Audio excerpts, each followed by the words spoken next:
जैसे नागपाल, लोग ना आजकल बॉलीवुड को कॉपी करते हैं कि उसकी जिंदगी में ये हुआ तो ऐसी कहानी बनी, एंड यहाँ से करने के बाद मैं अपनी जिंदगी में इस मूवी को देखने के बाद आज अपना डिसीजन बदलता हूँ और आज मुझे किसी और चीज में जाना है। लोग एक प्रोफेशन में जाते हैं, दूसरे में जाते हैं, तीसरे में जाते हैं और अंतिम में वो कहीं के भी नहीं रह पाते। ये जो लोग कर रहे हैं बार बार ट्रांजिशन या स्विच कर रहे हैं अपने करियर को, आप इन चीजों को किस तरीके से देखते हैं और आज के देश के जो युवा हैं क्यों इतने कंफ्यूज हैं? उसका कारण कंपैरिजन है ना। अब आप धुरंधर मूवी को देखिए, उसमें देख के कि अक्षय खन्ना रातों रात हिट हो गया, एग्जैक्टली लोगों का दिमाग खराब हो गया। आज का यूथ ये सोचता है कि यार उसने 2 स्टेप लिए, उसका रिजल्ट आया रातों रात हिट। भाई आप उसकी स्टडीज पढ़िए, 2 स्टेप्स के पीछे उसके 2 दशकों का स्ट्रगल है। वो अकेला रहा है, एकांत में रहा है। एक व्यक्ति जो हमेशा लाइमलाइट में आ सकता था न्यूज के, उसने अपने आप को अलग रखा। अकेला रहना क्या आप आसान समझते हैं क्या? बहुत मुश्किल है। जिसको न्यूज की आदत पड़ गई हो मीडिया में आने की, वो साइलेंट रहे, क्या आप आसान समझते हैं इसे? तो उसने अपने आप को साइलेंट में रख के, एकांत में रख के अपनी खामियों पे काम किया, अपने आप को पॉलिश किया।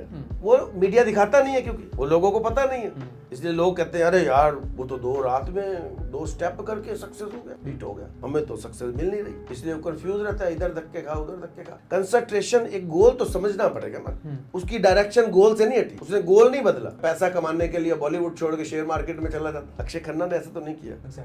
गोल उसने एक बनाए रखा, कंसंट्रेशन रखा, उसके प्रयास रहे और उसने सोसाइटी की परवाह किए बगैर कि सोसाइटी क्या सोच रही होगी मेरे बारे में, अलग उसने एकांत में संघर्ष किया। लेकिन मीडिया उस स्ट्रगल को नहीं दिखाता। ऐसा नहीं है कि सक्सेस के पीछे उसका स्ट्रगल नहीं है। Success is not accidental. कई बार पेरेंट्स का प्रेशर है कि मैं अपने बच्चे को तो सिर्फ यही बनाऊंगा, मैं अपने बच्चे को क्रिकेटर बनाऊंगा, मैं अपने बच्चे को यूपीएससी टॉपर बनाऊंगा, मैं अपने बच्चे को एक्टर बनाऊंगा। जब बच्चे का मन नहीं होता उस चीज को चूज करने का, तो उस टाइम पे बच्चा क्या करे? संतान उत्पत्ति के बाद बच्चे के पीछे जो रीजन रहते हैं पेरेंट्स के, वो यही बड़ा रीजन है साइकोलॉजिकल, कि जो हम सपने अपने नहीं पूरे कर पाए वो बच्चे के थ्रू करेंगे।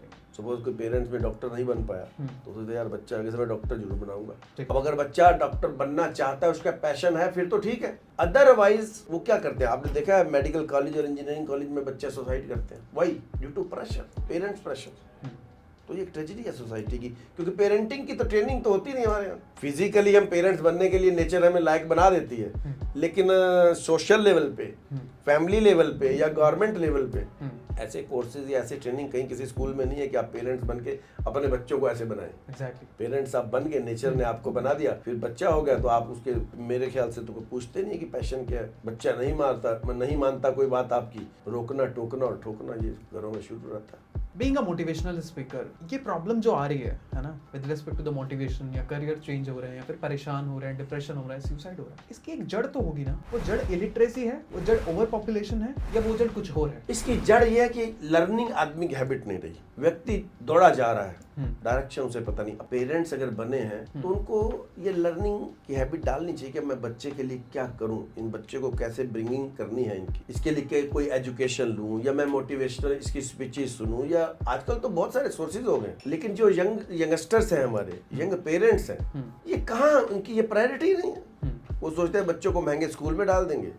गाड़ी बड़ी महंगी कार में उन्हें स्कूल छोड़ने जाएंगे तो बच्चे बड़े बन जाएंगे। तो आप देखते हैं कि जो कंफर्ट जोन में बच्चे रहते हैं वो ज्यादा बिगड़ते हैं। तो इसके लिए सबसे पहले हमें भीड़ का हिस्सा ना बन के अपने आप सोचना होगा कि हम जो डायरेक्शन में जा रहे हैं वो ठीक भी है कि नहीं, या बच्चों को सही डायरेक्शन देने के लिए हम पहले अपनी डायरेक्शन तो ठीक करें।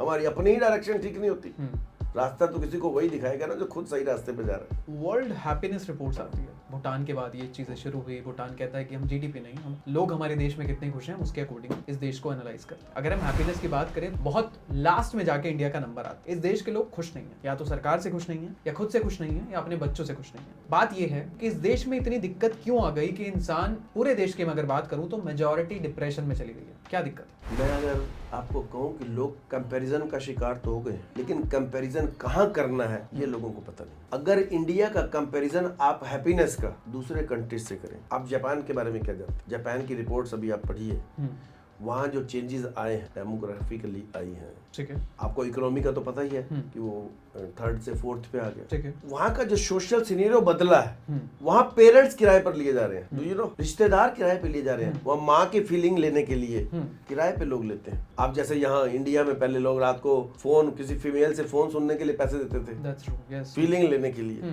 हालांकि ये भी कोई सिविलाइज सोसाइटी के लिए अच्छा नहीं है, लेकिन फिर भी आज आप इंडिया में देखें, अगर आज कोई यंग बच्चा अगर रात को घर नहीं आता ना, तो उसके पेरेंट्स तड़फते हैं, उसकी माँ तड़फती है कि अभी तक बच्चा घर नहीं है, और वहाँ माँ किराए पे लेनी पड़ रही है 1 घंटे के लिए फील लेने के लिए। तो क्या ये इंडिया को नहीं सोचना चाहिए कि ये हमारा कितना बड़ा प्लस पॉइंट है? ये हैप्पीनेस का कारण नहीं है? माँ जो है संस्कारों के गले पाठशाला है, मैं कहता हूँ विचारों का भी महाविद्यालय है। पिता का हाथ जो बच्चे के सिर पे है, जो कॉन्फिडेंस का एक पर्यायवाची है, और आप पिता किराए पे लेंगे, उसकी फीलिंग कैसे आएगी आप? तो ये इंडिया में आप कितने भाग्यशाली हैं कि आपको इन रिश्तों की गरिमा मिलती है, गरिमा में ढंग से आपको रिश्ते मिलते हैं। इन्हें फील क्यों नहीं करते? इन्हें फील करके आप हैप्पीनेस आप दूसरे देशों की आप मटेरियलिस्टिक रिश्तों देखते हैं कि वो टेक्नोलॉजिकली कितने साउंड है, जापान वाले भाई बहन माँ बाप ये सब किराए पे, माँ के आंचल की फीलिंग लेने के लिए पैसे देने पड़ रहे हैं। आप सोचिए कितनी बड़ी ट्रेजेडी है। इंडिया कितना, हम कितने भाग्यशाली हैं कि इंडिया में है। ठीक है, हमें खुश होना चाहिए कि हम इंडिया में, लेकिन यही कंपैरिजन कीजिए ना दूसरे देशों से। टेक्नोलॉजी का कंपेयर कर रहे हैं लेकिन इन चीज़ों की कंपेयर नहीं करते, इसलिए आप दुखी रहते हैं।